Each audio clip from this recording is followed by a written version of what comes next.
And so the Normans began to fortify their gains, and time was running out for the Irish.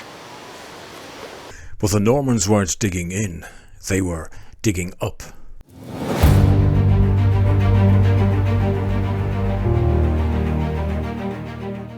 The Norman invaders had shown their military skill and defeated superior numbers of both Irish and Vikings to take Dublin in 1171. Now 3 great trading ports founded by the Vikings were in control of the Normans.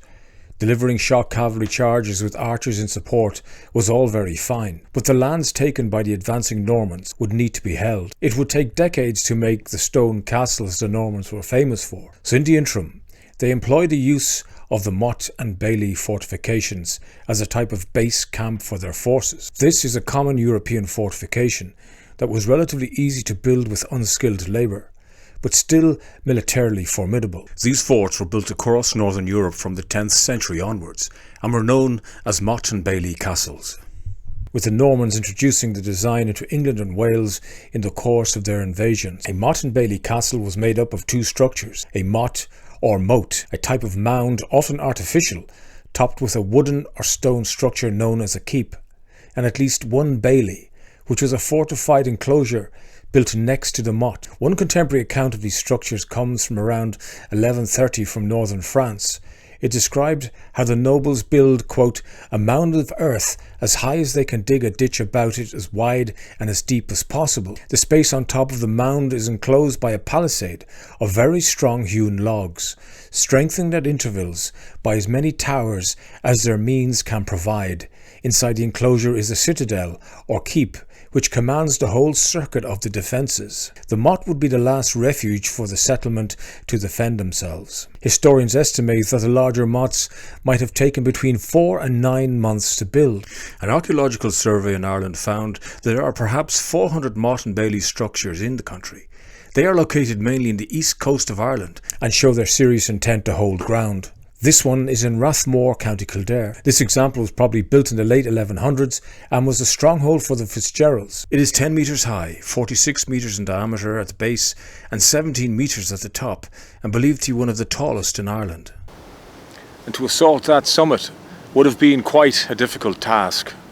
In 1894, a landslip caused by heavy rain caused the remains of skeletons to wash from the side of this mound. Excavations revealed a Bronze Age cist grave, which would suggest this was probably an ancient Bronze Age burial mound. So Maurice upcycled or repurposed this mound and saved himself a lot of spade work. After the Norman invasion, Maurice Fitzgerald was granted the lands in this area. Maurice rode with Strongbow's knights when they defeated the Irish in 1171 in Dublin. So while this motte may say military fort, it also screams payday, because Maurice would have been granted vast lands in this area for his service and skill as a knight. In fact, one neighbouring knight was granted 800,000 acres for his service. The descendants of Maurice Fitzgerald would go on to be one of the most powerful families in Ireland, and we will hear more of them at a later date. About 4 kilometres or 3 miles south of Rathmore is Rathturtle Motte. In Irish, a rath means a strong circular earthen wall forming an enclosure and serving as a fort or residence for a tribal chief, classified as a ring fort. But Norman mottes were also thrown into this term, which is used widely to name towns and locations around Ireland. Later, many raths in Irish folklore would become ferry forts. Rathturtle is set in the Forest of Glending, a popular area for forest walks. The motte is set high above the forest paths. And I would say the vast majority of people walking in this area have no idea what's above their heads. The anglicised name Turtle is believed to derive its name from MacTurcle, a leading Norse family from the 12th century of Dublin. Earl Hasculf MacTurcle was the last Viking leader of Dublin, who lost his head after the Vikings tried to retake Dublin from the Normans. The site later became under Norman control and would have had a similar military function to that of Rathmore, but from here it is more obvious to what they were guarding.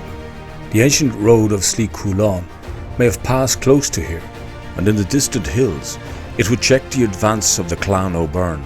The O'Byrnes had been forced off their fertile lands of Kildare by the Normans and were now holed up in the Wicklow Mountains. From up here they could look down onto their former lands, but were safe from their Norman enemies, in that bog, bracken and thick heather would stifle the action of any cavalry charge. But on poor land like this, life would be hard for them. These military strongpoints would prove beneficial to the Normans, but they wanted more.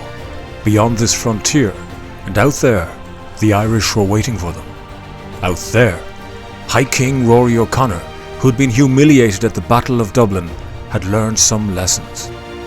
And now Strongbow was going to get a bloody nose.